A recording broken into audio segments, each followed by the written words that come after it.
I get offline just for a couple days to spend some time with my family, and I get on Instagram, and the first thing I see is that Hossam Shabat has been murdered by the IOF. I know that I don't know him, but I felt like I knew him because I was following every single post that he would update us with, whether it was Twitter or Instagram. He was an incredible journalist, and he knew that there was a possibility that he was also going to be killed by the IOF, which, by the way, over 200 journalists have been murdered by the IOF since October 2023. That is an unthinkable number that you can't imagine happening in any other country. And if any other country had even come close, if Russia had even come close, you'd never fucking hear the end of it. The West would be screeching about press freedom. But over 200 journalists get murdered in Gaza, and not a fucking peep from the Western press. Not a fucking peep from Western governments. Hossam was 22 years old. And I think one of the things that I have such a hard time wrapping my head around is, aside from the bravery that they show and the courage that they show every single day, was how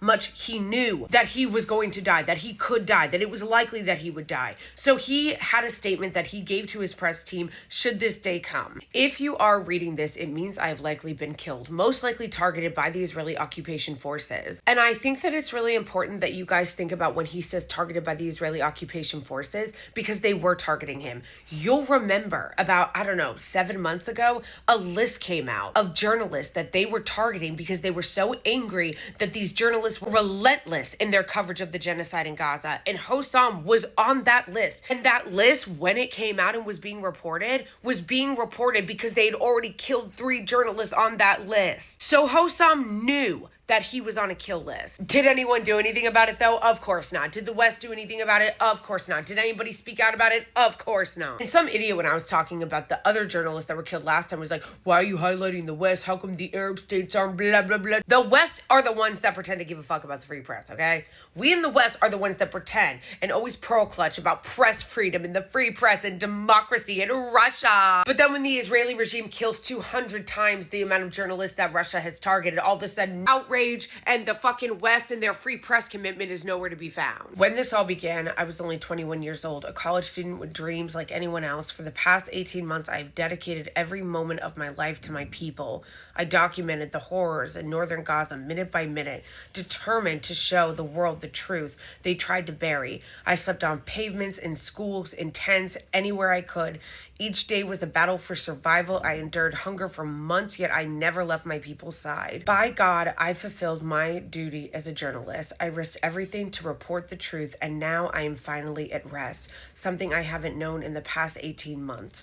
I did all of this because I believe in the Palestinian cause. I believe this land is ours, and it has been the highest honor of my life to die defending and serving its people. I ask you now, do not stop speaking about Gaza. Do not let the world look away. Keep fighting. Keep telling our stories until Palestine is free.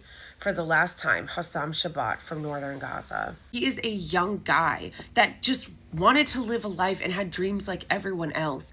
The courage, I can't imagine a guy that was in his early 20s in the West even having a shred of this type of courage. I honestly can't even picture it. I feel like half the guys in the West would die if their phones ran out of battery, let alone courageously documenting a genocide for 18 months under bombardment, fully knowing that you could die at any minute. He was fully aware of that. It hurts so much because it's not fucking fair. It's so unfair. He should have been able to live his life and his dreams like anybody else.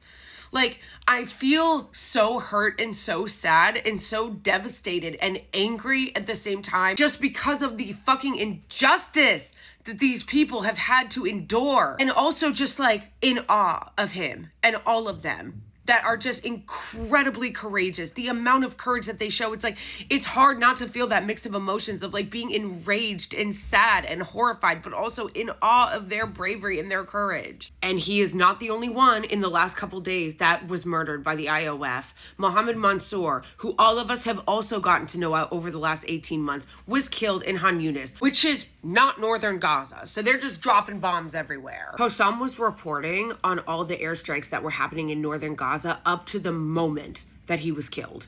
To the moment. That is the kind of incredible journalism that deserves to be honored. What a fucking brave young man. It's just I want to end on this by noting that he left a clear call to action.